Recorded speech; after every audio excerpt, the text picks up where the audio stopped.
근로계약서 이제 근로계약서는 근로 시작함과 동시에 본인의 근로 조건을 결정하는 아주 가장 중요한 거예요. 근데 사업주들이나 근로자들이나 이럴 수 있어요. 그냥 교육하잖아요. 처음에 예를 들어 아르바이트 가면 그럼 교육을 하면 아르바이트 교육을 하면 그래 교육을 해보고 그 다음에 근로계약서 쓰자라고 하는 경우도 있어요. 근데 그건 안 돼요. 그 근로 교육도 근로예요. 아무리 교육을 한다고 해도 그건 다 근로 시간이니까 무조건 그러니까 어떻게 보면 수습인 거죠. 그러니까 당연히 일을 배우려면 일을 가르쳐야 되고 그러면 어쨌든 근로는 개시가 된 거니까 내 근로조건을 다 담아서 근로계약서 쓰고 한 번은 무조건 받아야 근로계약서 및 작성 및 교부가 완료가 된 거예요. 그러면 이 교부 의무가 이제 주어져 있어요. 사업주한테. 안 하면 과태료. 사업주한테 과태료. 근로계약서 미작성은. 근로자는 뭐 피해가 없고 사업주한테 의무가 있어요. 사업주가 근로계약서를 작성해주고 꼭 환불을 줘야 돼요. 그걸 안 하면 사업주는 과태료를 받을 수 있다는 거. 서로 근로계약을 맺는 거니까 가장 중요하고 본인의 근로조건 정하는 게 진짜 중요해요. 이따가 자세하게 설명드리겠지만 본인 근로조건을 뭐 근로시간이라든지 근로날이라든지 임금이라든지 이런 부분을 정확하게 기재를 해놔야 나중에 분쟁 발생에 예방이 돼요. 분쟁 발생 예방이. 그 다음에 두 번째 주휴일 및 주휴수당. 주휴일이 뭘까요? 주휴일 이제 뭐 흔히들 말하는 일요일 같은 거죠. 주휴일이 뭐냐면 근로기준법에 이렇게 규정되어 있어요. 이제 근로자들한테 하루에 유급휴일을 줘야 된다. 하루에 유급휴일. 유급휴일이라고 하면 돈을 주면서 쉬는 날. 그렇죠? 보통 5일째 이제 5일 근무하는 회사 같은 경우에는 일요일이 주휴일이에요. 토요일은 그냥 무급휴일. 그래서 주휴일하면 유급휴일. 자, 그러면 주휴수당은 뭘까요? 그 주휴일에 주는 돈이 주휴수당이에요. 근데 이 주휴수당이 왜 문제가 되냐면 알바생들은 보통 아르바이트 시급제잖아요. 시급제들은 주휴일을 따로 쉬거나 이러지 않잖아요. 그러니까 어쨌든 돈을 줘야 되잖아요. 월급제가 아니니까 매달 달라지니까. 그러면 한 주에 1일치씩 주휴수당을 쳐서 따로 줘야 되는 거예요. 월급제가 아니니까. 그러다 보니까 이제 시급 그렇게 치면 이제 시급이 최저시급보다 올라가겠죠. 그 주휴수당까지 포함하면. 그러니까 이제 이 주휴수당이 이게 너무 부담된다, 없애자, 막 이러는 이제 소상공인분들이 많은 거고.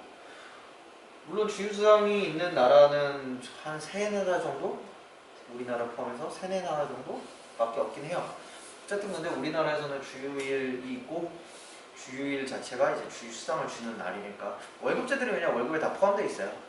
그러니까 괜찮고 어쨌든 주휴수당은 그래서 관련된 게 이제 법이 개정돼서 주휴수당 안 주면 최저임금 미달로 처벌받을 수도 있어요. 그리고 주휴수당 대신 주휴일을 주는 요건이 있어요. 한 주에 소정근로시간이 15시간 이상인 근로자. 15시간 미만으로 일하는 근로자는 주휴일을 안 줘도 돼요. 주휴수당을 안 줘도 되는 거예요. 그러니까 뭐 예를 들어 주말에 뭐 7시간씩 이틀 이렇게 하면 14시간이죠? 그럼 안 해도 돼요. 안 줘도 돼요. 그렇고 그래서 이 주휴수당이 요새 임금체불로 노동부에 신고가 엄청 많아요. 진정이라고 하죠. 그래서 뭐 특히 편의점 같은 작은 프랜차이즈들은 뭐 이 주휴수당 가지고 맨날 신고하냐 마냐 엄청 아직도 신문에서는 그러고 있어요. 그 다음 최저임금. 최저임금은 올해 8,590원이죠. 내년에 8,720원으로 오르죠. 역대 최저 인상률이죠. 코로나 때문에. 자, 그리고 최저 감액, 최저임금법, 뭐 벌금, 징역, 수습근로자 이렇게 있는데 이제 단순 노무직무 빼고는 이제 1년 이상 근로계약을 맺으면 3개월의 수습기간을 둘 수 있어요. 그러니까 수습기간은 다 둘 수 있는데 3개월 동안 감액을 할 수 있어요. 최저임금에 90%만 지급하도록 수습기간. 그 대신 요건이 1년 이상 근로계약을 맺어야 되고요. 3개월까지밖에 안 돼요. 자, 근데 그것도 안 되는 근로자들이 있어요. 그러니까 100% 다 줘야 되는 거. 단순 노무직. 네, 그리고 연장야간 휴일근로수당, 이건 가산수당이죠. 이제 1.5배 줘야 되는 거고, 이거는 상시근로자가 5인 이상 사업장만 적용이 돼요. 상시근로자 5인 미만 사업장에는 적용이 안 되고요. 아까 말씀드린 이 해고예고, 부당해고. 부당해고가 뭐냐면 해고 사유거든요. 그러니까 해고 사유가 정당해야 해고가 성립하는 건데, 그 해고 사유 자체가 상시근로자 5인 미만 사업장은 해고 사유 제한을 안 받아요. 그러니까 해고 사유가 필요 없이 해고를 할 수 있어요. 상시근로자 5인 미만 사업장. 물론 해고 절차는 거쳐야 되고 해고 절차는 이 해고 예고 30일 전에 이야기하는 거. 그래서 종합해보면 일단 해고부터 마무리 짓고 가면 해고를 하려면 사유가 일단은 있어야 되고요. 그리고 법에서 혹은 사내 이제 규정에서 정하고 있는 해고 절차를 제대로 밟아야 돼요. 법에서는 꼭 서면으로 하라고 하고 있고요. 그 다음에 30일 전에 해고 예고를 하라고 하고 있어요. 이 세 가지가 다 사유, 그 다음에 절차, 그 다음에 예고 이런 것들이 다 되어야 정당한 해고로 인정받을 수가 있어요. 그런데 상시 5인 미만 근로자를 사용하는 사업장은 이 해고 사유는 필요가 없어요. 해고 사유가 필요 없으니까 이 해고 서면 통지도 필요 없어요. 그래서 상시 근로자 5인 미만 사업장은 해고 사유 필요 없이 30일 전에만 얘기하면 해고가 정당해져요. 네. 그래서 이 상시 근로자 규모에 따라서 달라진다는 거. 똑같이 연장 야간 휴일 근로수당 이 법정 가상 시간의 근로수당도 상시 근로자 5인 미만 사업장에는 아예 적용 안 돼요. 그래서 연장 근로를 하든 휴일날 근로를 하든 똑같이 그냥 일한 만큼만 주면 돼요. 그 다음 퇴직금. 퇴직금은 상시 근로자 상관없이 무조건. 사실 저희가 뭐 말씀드린 노동법이 다 들어있어요. 근로계약서 그러면 작성 예시 한번 볼게요. 자, 무슨 점 대표 뭐뭐와 홍길동은 다음과 같이 근로계약을 체결한다 되어있죠? 그러면 무조건 근로계약서에 꼭 들어가야 되는 것들 필수 명시사항 이렇게 돼 있어요. 근로계약기간 해야겠죠? 우리가 계약기간을 얼마나 해야 할지, 근로를 얼마나 제공할지 계약기간 무조건 정해야겠죠? 안 적으면 무기근로계약이에요. 정규직. 근로계약기간 정하고요. 무기근로 같은 경우 2020년 1월 1일부터 무기근로계약을 한다 이렇게 되어 있고, 계약기간을 정하는 경우에는 1월 1일부터 뭐 12월 말일까지 일을 하기로 한다. 그래서 12월 말이 되면 근로계약은 해지가 되는 거고요. 그리고 수습기간, 수습기간은 더도 되고 안 둬도 돼요. 아까 말씀드린 대로. 그래서 만약에 준다면 몇 개월로 하고, 아까 감액은 어떻게 가능한다 그랬죠? 계약기간이 1년 이상이어야 되고 3개월까지만 90% 감액이 가능해요. 자, 이제 이 부분 적고 근무 장소 무조건 정해야겠죠? 그 다음 내가 업무하는 내용이 무엇인지, 뭐 예를 들어 상품 판매, 매장 관리, 뭐 관련 부대 업무 이렇게 써있죠. 그 다음에 소정근로인 및 근로시간, 본인이 언제 얼마나 일할지를 또 정해야겠죠. 가장 중요한 거죠. 근로시간. 내가 소정근로일과 한 주에 언제 나와서 언제부터 언제까지 일을 한다 라는 걸 정해야 돼. 정확하게. 예를 들어 월수금 이렇게 나온다면 월수금 6시간씩 나오고 몇 시부터 몇 시까지 일하고 또 휴게시간은 이렇게 꼭 정해야 되고요. 그 다음에 휴게시간은 아까 말씀드린 대로 휴게시간 꼭 필수적으로 있어야 돼요. 휴게시간은 내 실근로시간이 4시간 이상이면 30분 휴게시간을 받아야 되고요. 8시간 이상이면 1시간을 받아야 돼요. 그래서 보통 회사들이 9시부터 6시까지잖아요. 그럼 이거 9시간이죠. 그죠? 왜 9시간이 있을까요? 1시간 휴게시간 때문에. 보통 12시에서 1시까지 점심시간. 그걸 휴게시간 주는 거거든요. 실근로는 8시간이에요. 근데 8시간 이상 근무하면 1시간 휴게시간을 줘야 되니까 회사에 9시간을 있는 거예요. 1시간 휴게시간을 꼭 줘야 되고, 실근로 시간이 8시간 미만이고 4시간 이상이면 30분 주면 돼요. 그 이상 주는 건 상관없어요. 그래서 휴게시간은 꼭 부여받아야 되고, 아까 말씀드린 주휴일, 주 15시간 이상 근무를 하면 무조건 주휴일을 부여받아야 돼요. 내가 예를 들어 월수금 일을 하면 뭐 주 1회 또는 뭐 매주 일요일날 주휴일로 한다 그러면 이날을 유급으로 쉬는 날로 되는 거예요. 주휴일. 그리고 제일 중요한 임금, 노동의 목적이죠. 임금도 내가 월급을 받을지 1급을 받을지 시급을 받을지 결정을 해야겠죠. 시급을 받는다면 뭐 올해 기준은 8,590원 아니면 뭐 9,000원 이런 식으로 쓰는 거고, 임금 같은 경우 그렇게 정하면 되고. 자, 연차 휴가는 알바생들도 연차 휴가 있을까요? 연차 휴가는 기업 규모별 일단 규모를 봐야 돼요. 이것도 상시 5인 이상만, 이것도 상시 5인 이상 사업장만 연차 휴가가 있어요. 그래서 상시 5인 이상 사업장은, 그럼 만약에 내가 알바하는 곳이 롯데리아다, KFC다. 근데 거기가 상시 근로자가 5명이 넘는다. 그럼 연차 있는 거예요. 아무리 알바생이더라도. 그래서 연차 휴가는 규모별로 조금 다르지만 어쨌든 규모가 상시 5인 이상 사업장이면 된다 라는 거. 자, 그러면 어쨌든 이런 부분, 이 정도 근로계약서 이 정도만 이제 임시 숙지하고 있으면 돼요. 사실 근로자들은 장애인 비장애인 떠나서 내가 근로를 한다, 그걸 시작한다. 그럼 근로계약서 꼼꼼히 보시고 내 근로 조건을 확인하시고 그 다음에 내가 부여받지 못한 것들 그리고 내가 뭐 보장받지 못한 노동법적 권리들 기억해 놓으시면 돼요. 자 그리고 이제 그러면 상시근로자 아까 제가 계속 설명드렸잖아요. 그거 종합적으로 한번 말씀드릴게요. 상시근로자는 이게 어떻게 되냐면 근로기준법에는 근로자들의 숫자를 사용하기에 파악을 하시면 되고요. 자 임금지급의 원칙 이것도 뭐 돈으로 줘야 되고 근로자한테 직접 줘야 되고 그 다음에 전액으로 줘야 되고 그 다음에 정기적으로 월일 이상 줘야 되고 이건 법에 정해져 있는 거예요. 꼭 줘야 되니까 꼭 화폐로 줘야 되고 본인한테 줘야 되고 어머니 부모님 안 돼요. 부모님 안 되고 친구한테 절대 안 되고 그리고 전부 지급되고 일부를 분할해서 주면 안 돼요. 전액 지급되고 그래서 이 원칙들을 기억해 두시면 되고 그 다음에 아까 말씀드린 근로시간 휴일 주일 필요하죠? 그리고 우리가 빨간 날 쉬어야 될까요? 그러니까 기업한테 쉬는 의무가 있을까요? 사실 빨간 날 규정이 이름이 뭐냐면 관공서 휴일에 관한 규정이에요. 그래서 빨간 날은 솔직히 관공서만이에요. 근로기준법상 쉬라고 되어 있는 거는 딱 이틀이에요. 주휴일, 아까 말씀드린 주휴일, 그 다음 근로자의 날, 유급휴일로 규정되어 있는 거예요. 그래서 기업들은 원래는 빨간 날 안 쉬어도 돼요. 추석, 설날, 뭐 크리스마스 안 쉬어도 돼요. 그런데 법이 개정됐어요.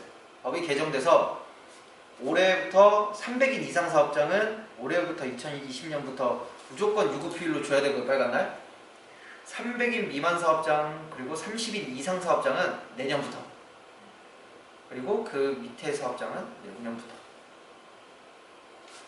그렇게 바뀌어서 이제 향후 몇 년, 1, 2년 있으면 이제 모든 사업장은 거의 이제 빨간 날은 휴일로 줘야 돼요. 연차 유급휴가 아까 설명드렸죠? 상시 5인 미만 또 주 8시간 미만만 근로자는 적용하지 않아요. 휴게 시간은 아까 자유로운 이용이 보장되도록 8시간 이상은 1시간, 4시간 이상은 30분 꼭 줘야 되고요. 자, 이게 해고에 관한 문제는 굉장히 이제 좀 심오한 문제인데 뭐 아까 설명드린 것만 생각하시면 돼요. 해고 사유가 정당한지 내가 만약에 해고라든지 해고를 포함해서 다른 징계를 받았다. 그 징계가 정당한지 아닌지 따져봐야 되고요. 또 절차가 정당한지 따져봐야 되고요. 그래서 부당하다 그러면 노동위원회에 이제 신고를 해서 구제를 받을 수가 있어요. 어쨌든 해고를 하려면 서면 통지해야 되고요. 그 다음에 예고 30일 전에 해야 되고요. 사유도 상시 5인 이상 사업장이라면 정당해야 돼요. 네, 이렇게 되고 그 다음에 해고 예고 아까 해고 예고 안 해도 되는 경우가 있다고 그랬죠. 법이 정해져 있어요. 이게 한 9가지 정도 정해져 있는데 일단 보면 납품업체로서 향응받고 불량품 납품받아 생산에 차질을 가지고 자 그리고 이제 퇴직금 아까 주 15시간 이상 일하는 사람은 퇴직금을 이제 1년 이상 일하면 받죠. 퇴직금은 이제 이슈가 몇 가지 있는데 자 퇴직금은 요새 퇴직연금이 있어요. 퇴직연금 제도라 그래가지고 이제 은행에 이제 사업주가 매월 이제 얼마씩 적금을 이제 들어서 나중에 그 근로자가 퇴직연금을 받는 그런 시스템도 있고 이제 보통은 그런 퇴직연금을 채택하지 않으면 원칙은 퇴직 일시금 제도예요. 근데 이런 경우가 있어요. 이제 퇴직금을 한꺼번에 주면 너무 많으니까 뭐 매달 주거나 매달 조금씩 주거나 1년에 한 번씩 주거나 이런 경우가 있는데 그건 다 불법이에요. 분할 약정은 불법이에요. 판례가 인정을 안 해요. 그러면 이런 경우가 있겠죠. 1년마다 100만 원씩 줬어요. 퇴직금 명목으로. 근데 나중에 한 5년 근무하고 나 퇴직금 달라. 퇴직금 그 분할 약정 무효다. 그러면 일단 100만 원 준 거 있잖아요. 그렇죠? 그거는 부당이득으로 다시 받을 수 있어요. 대표가. 어쨌든 부당이득으로 준 거니까. 퇴직금 명목으로 줬는데 그게 무효가 됐잖아요. 그렇죠? 무효의 원인으로 받은 거는 부당이득으로 다시 돌려줘야 돼요. 그리고 사업주는 다시 산정해서 5년치 한꺼번에 줘야 돼요. 그래서 중간정산은 법에서 정한 거 아니면은 중간정산은 없어요. 법에서 정한 사유가 없으면. 퇴직금 합의. 퇴직금을 이렇게 일을 하면서 우린 퇴직금 없으니까 퇴직금 안 받기로 합의하자 해서 사인하고 지장 찍고 그래도 안 돼요. 나중에 일 다 끝나고 뭐 나중에 퇴직금 줄 때 야 내가 힘들어서 500만 원 줘야 되는데 300만 원으로 합의하자. 아 알겠어요 사장님 하면서 그렇게 하는 건 상관없는데 미리 사전적으로 퇴직금 나 안 받겠습니다 해서 사인하고 뭐 공증하고 다 해도 안 돼요. 퇴직금은 그렇게 되고. 어쨌든 그러면 퇴직금 중간중간 되는 사유 한번 볼까요? 무주택자가 본인 명의 집 구하는 경우, 이런 경우는 퇴직금, 그러니까 목돈 필요하잖아요. 그 퇴직금을 미리 중간정산 받을 수 있어요. 뭐 전세금 또는 보증금 이제 부담하는 경우, 부양가족이 6개월 이상 뭐 요양이 필요해서 이제 뭐 병원비가 이렇게 필요한 경우도, 그리고 근로자 파산한 거, 개인회생 절차 뭐 이런 경우들 빼고는 분할 약정은 안 됩니다. 그러니까 중간에서 정산을 해주는 게 아니라 퇴직 시점에 퇴직금을 제대로 계산해서 줘야겠죠. 그래서 그런 부분들 기억해 두시면 될 것 같고요. 자, 마지막으로 직장 내 괴롭힘. 뭐 이제 사회적으로 많이 이슈가 되고 있죠. 직장 내 괴롭힘. 이제 이게 근로기준법에 들어왔는데, 사용자 또는 근로자는 사용자뿐만 아니라 같은 근로자도 직장에서 지위 또는 관계 등의 우위를 이용하여 업무상 적정 범위를 넘어 다른 근로자에게 신체적, 정신적 고통을 주거나 근무 환경을 악화시키는 행위를 해서는 안 된다 라고 되어 있어요. 금지하고 있죠. 자, 사용자 조치의무가 쭉 있는데, 그 어떻게 알고 계세요? 직장 내 괴롭힘을 만약에 했어요. 예를 들어 직장을 괴롭혔어요. 괴롭혀가지고 신고를 했어. 그러면 어떤 처벌을 받을까요? 처벌을 받을까요? 근데? 부서요.